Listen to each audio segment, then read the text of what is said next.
Hello everyone. Welcome to the Lab of Heat and Mass Transfer and Department of Mechanical Engineering, UAT Lahore, New Campus. My name is Muhammad Adil Munir, and today we are going to learn how to conduct the lab session 2 in this lab. So the lab session 2 is to apply Fourier rate equation for steady flow of heat through composite plate. And its learning objective is to measure the temperature distribution through a composite plane wall and determine the overall heat transfer coefficient for the flow of heat through a combination of different materials. So now we have equipment available that its name is linear heat transfer unit. It is the same equipment which was used in lab session number 1. We will use other parts for this experiment, which are hydraulic bench to provide the flow of water, specimen of different materials. We have 3 specimens. One is of brass, aluminium, and stainless steel. So we have 3 options. There will be used a main digital control panel from which we will get the readings of voltage, current, and temperature, and then is the temperature sensors. So now when we will start the experiment, before the experiment, I will provide you some detail. This is the schematic diagram of this apparatus. You can see that there are 3 parts of this apparatus. One is the top part, second is intermediate, and third one is lower part. Top part is from top part we provide there is a heater and we provide the voltage. So due to this voltage, the heat flow, and we can calculate this voltage. We can calculate this heat flow by the multiplication of voltage and current. So on the lower part, where it is written as FW, we attach the hydraulic bench and we provide the water flow to keep it as at a cold section. So now after some time the lower part will become cold and upper part will become hot, and heat will flow from hotter to colder side. We have different temperature sensors T1, T2, T3, T6, T7, T8 on this apparatus, which will measure the temperature of hot and cold section. Between the hot and cold section, you can see that there is a part that is called as intermediate section. Its thickness is delta X. INT stands for intermediate. You can use here 3 different materials like stainless steel, like brass, or like aluminium. So now the upper portion and lower portion, they are of different material, and intermediate portion is of different material, so it will become the composite material. So we want to calculate the overall heat transfer coefficient from this composite material. So when the heat will flow from the hotter to colder section, we will measure the temperature of all of these sections through the temperature sensors, which are thermocouple. So we will write our reading here in this table: T1, T2, T3, T4, T5, T6, T7, and T8, and that amount of voltage and current that will provide on this apparatus.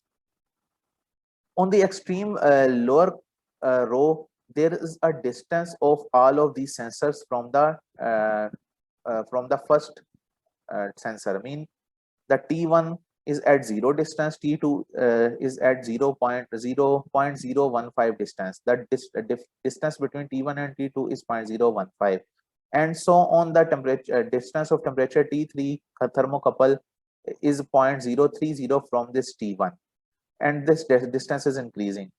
So we have all of these distances, and we will use all of these readings from the experiment to calculate for further calculations. So before the further calculations, I will like to show you the video how to use the apparatus and how to take the reading. But keep it in your mind that safety is first preference in lab. So these all apparatuses and experiments, they use the heavy electrical wires and electricity. So we have to take all of the safety measures to avoid any accident or any problem. So before entering the lab, you need to wear the personal protection equipment, and then you will use all the precautionary measures with respect to the electrical hazards. So now we will move towards the lab, and we will see how to perform these experiments. So now we will observe how this lab session number 2 is performed. This is operator which is called as linear heat conduction unit. It is same operators on which we had performed the lab session 1. So first of all, he is just disassembling these operators to place the intermediate part. So he has just disassembled it, and now he will place intermediate. This is the intermediate part that is made. We have three options for this intermediate part. This is this may be brass or stainless steel or aluminium. So these are aluminium and stainless steel. So now he has placed the intermediate part, and now these are the sockets. He will place these sockets into the main switch so that the temperature for this intermediate part can be read on this main terminal.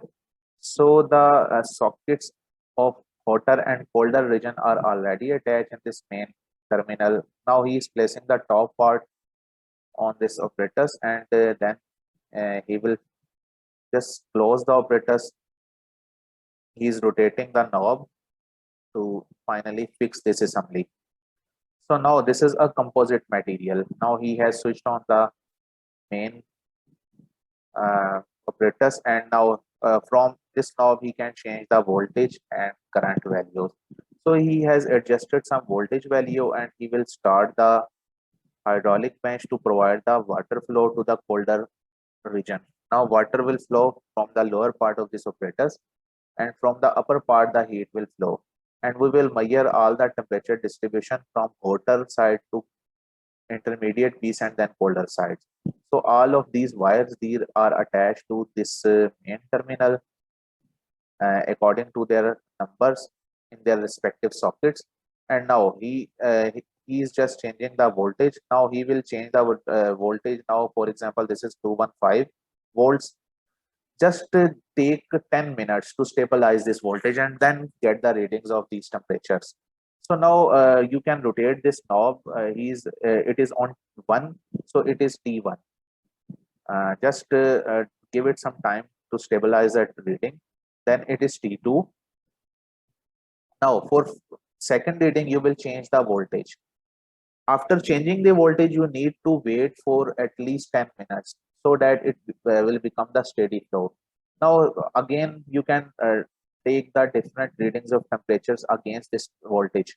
So you have to take 8 readings for every voltage. Mean for one voltage value and current value, you will take the readings of temperature from T1 to T8.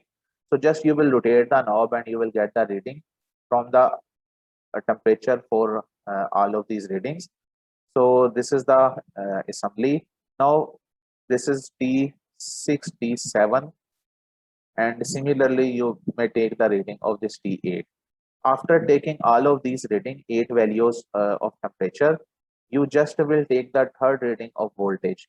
For that you will rotate the knob of voltage again to change the voltage, and then you will give it the time of 10 minutes to stabilize the reading. Then you will take this readings of all of the voltage. So this is about operation. Okay, everyone. Now coming back to our main table for reading. This is table 2.1. We have taken the reading of voltage and current, and against this voltage and current, we have taken the readings for all of these temperatures from the main console unit. So you may take 4 different set of readings or 5, 6. It's on to you. So here in table there is a provision for 4 different set of reading. I mean you will rotate the knob of voltage and you will take the readings for on against 4 different voltages for all of these temperatures. So you will note down all of these readings, and then we will move towards the calculation table. So this is the calculation table. Now I will explain how will you calculate the values. This is Q. Q is basically it's a product of voltage into current. If you see the value of this calculation, then the formula will be provided here. When you will multiply the voltage with current, then you will get the value of this Q. So you will write the value of this Q into this table when you will calculate the value. This is the delta T1 to 8. It is simply the difference of temperature T1 minus T8. T1 is in hotter region and T8 is in colder region. So simply you will take the difference of these two temperatures here T1 minus T8, and you will write here write this reading into this delta T. So delta X hot mean it is the thickness of hot region, delta X intermediate and delta X cold. These all values are given here. You can write these values from this manual. So you will write all of these. These are constant values. This will remain constant, and you will write all of these values here. Then it's a K hot. It's a thermal conductivity of hot region. So thermal conductivity for all these specimens, whether you are using brass, aluminium or steel, these are all given here. So you will write all of the values of K here in K hot, K intermediate and K cold. Then next step is to calculate the overall heat transfer coefficient. This is U.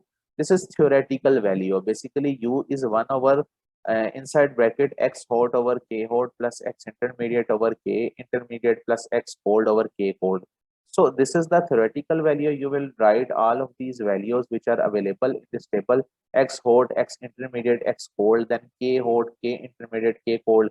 These all values are available. You will write here and you will get the value of this overall heat transfer coefficient. So this is the theoretical value. For practical value, this is the formula. You will write here Q over A into T1 minus T8. So you have the value of this Q from this voltage and current, from the product of voltage and current. You have the value of this T1 minus T8, and you have the area. It is written here, it is given here. When you will write here area, you again will get the value of this overall heat transfer coefficient denoted by U. So ideally these two both values of U should be same. The overall heat transfer coefficient you have calculated in two different ways. One is practical and other is theoretical. These two values should be same. So if these two values are not same, then it means practically there is some reason. So you will write this reason in your comment section. So now we will move further. After calculation, you need to calculate some statistical. You need to conduct some statistical analysis for the values of U. First of all, you will determine how much it is different from the theoretical value. This K mean U. For K value, it is for just for a general formula, but actually you will use here the value of this U. So you will calculate the difference between theoretical and experimental value, and you will determine the percentage error. Then for all of the values of U, you will determine its average value. X is again, it is representing this U value. You have got 4 values of U, so you will add 4 values and you will divide by this 4 and will be equal to 4. If you are taking the 3 readings of U, then you will take the average with respect to 3 readings. You will write here U1 plus U2 plus U3 divided by 3. So after taking the average, you need to calculate the standard deviation. This is the formula. You will take the difference of first reading and the average, then second reading and the average, then the third reading and the average. And if there is a fourth reading, then the average. You will take the square and divide them by n minus 1. N is the number of readings you have taken, and then you will take its square root. So it will give you the value of standard deviation. If standard deviation is a low value, then the apparatus is reliable. If it is high value, then the apparatus is not reliable. And finally, you need to plot a graph between the temperature and distance from T1 thermocouple. I will explain you. It is in this table. You just will need to draw a graph. You will take the values of from T1 to T8, and you have all of these distances given here. So you will take these distances on x-axis and you will take the value of these temperatures on y-axis. You will draw a graph. So if you have a 4 different set of reading, you will draw 4 graphs and you will analyze its trend. So it is all about the lab session number 2.